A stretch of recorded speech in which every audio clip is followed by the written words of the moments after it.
Yesterday was day 169 of protests in the city of Elizabeth City and the county of Pasquotank County over the police assassination of Andrew Brown Jr. that took place on April 21st, 2021. We have been holding daily demonstrations for 169 days consecutively without missing a single day. And, the community has come together, to say loudly and to say very clearly that it is not acceptable, actually, to murder and assassinate an American citizen.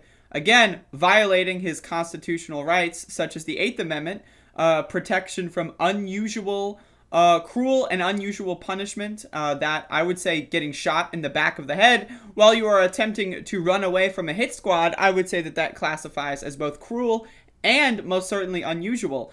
I would say that shooting into a house of someone who did not violate any laws whatsoever, that sounds cruel and unusual as well. I would say shooting in a school zone, right, where the elementary school is just not even a couple blocks, but just literally on the same street. I would say that is also cruel and unusual.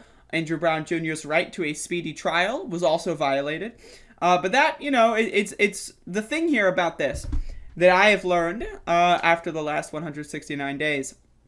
Now, there's been a story that came out over the last week that said that 30,000 people have been killed by police, and that's just an estimate right now. People are always finding new killings of innocent, unarmed civilians by police, as well as just generally people get killed a lot by police because police are out of control. But I have learned over the last 169 days that one of the main reasons why police kill so many people is because, frankly, not enough people give a shit.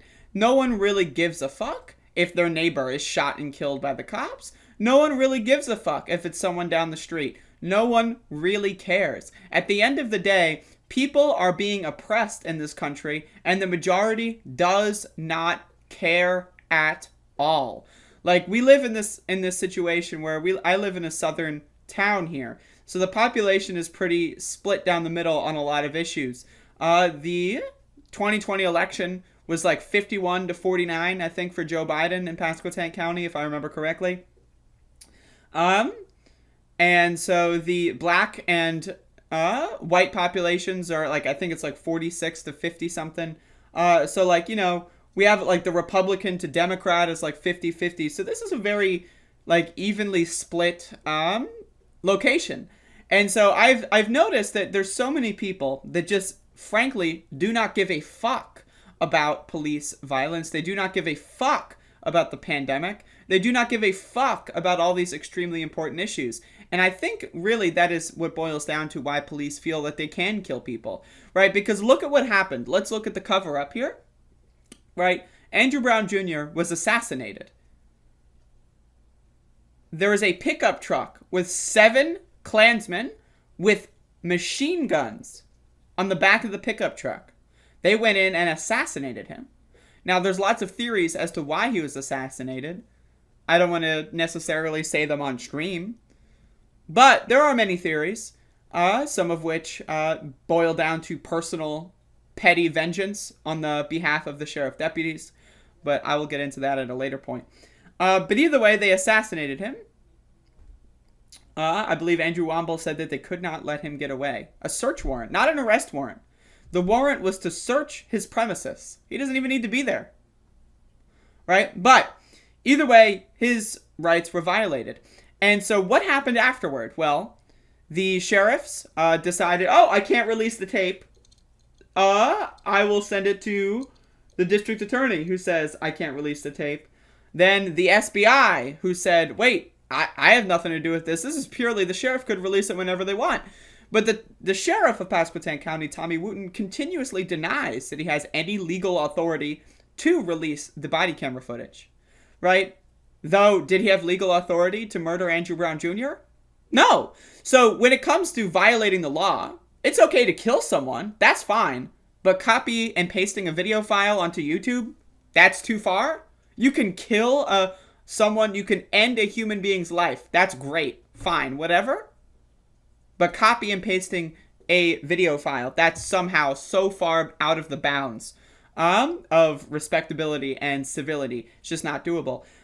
Tommy Wooten did not meet with any members of the community at all besides white evangelical churches. He did many events for white evangelical churches in the area, but the first time he met with any community members in regards to the shooting of Andrew Brown Jr. was about a month ago. He spent the first 3.5 to 4 months hiding. Andrew Womble released certain snippets of the tape, deceptively edited them, and then released them to the public after weeks and weeks of propagandizing people, saying, oh, it was justified because he ran into the cops. Justified, justified, justified. So all the racists, all the police bootlicking scumbags spent weeks hearing that it was justified, and then the Rorschach test of the video clips that were deceptively edited by the district attorney's office were released, and they saw what they wanted to see.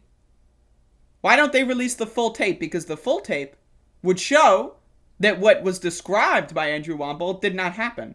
This was called a successful cover-up, right? They spent weeks propagandizing the audience, telling people what they were going to see, and then showed only specific segments deceptively edited so that people who were primed already to believe a certain way would believe that way. People are stupid, and this is what really boils down to, especially when it comes to Republicans. They are stupid. They don't have critical thinking skills. They cannot think for themselves. So they need dear daddy leader, whoever that is, Donald Trump, the sheriff of their county, the district attorney, whoever it is, daddy leader needs to tell them how to think because they cannot and will not think on their own. And that is one of the problems when it comes to police violence, police brutality. Look at things like civil asset forfeiture where they just steal people's property. People get away with that. The police get away with that because no one cares. No one gives a fuck. And they think, oh, the police are authority, right? Therefore, I gotta listen to them because that's where their brain stops processing new information. They cannot and will not even entertain the possibility that those in power could be wrong. And that's the problem here, is that no one gives a fuck.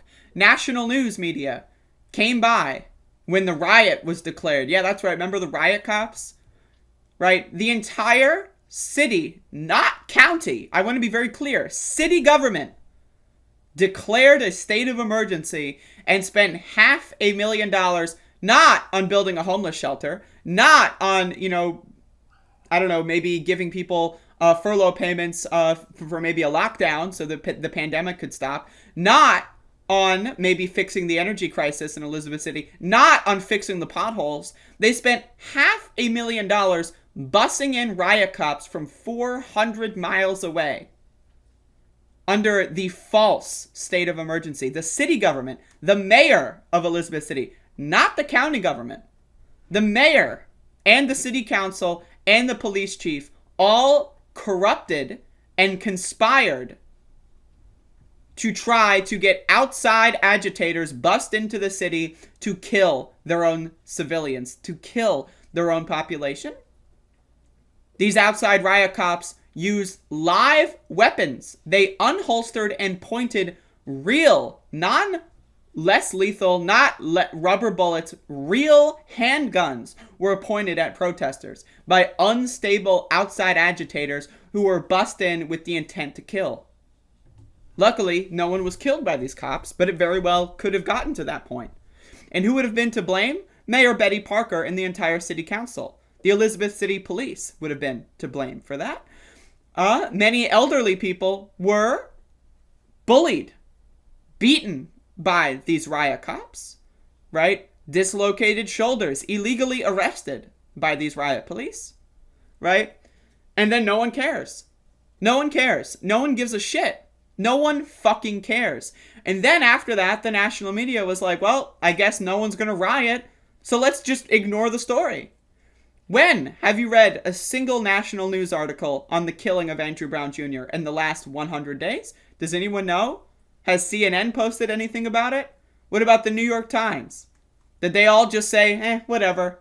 A successful cover-up took place in Elizabeth City, North Carolina. And it's disgusting to witness this. I mean, it really is. It's disgusting to witness. A successful cover-up.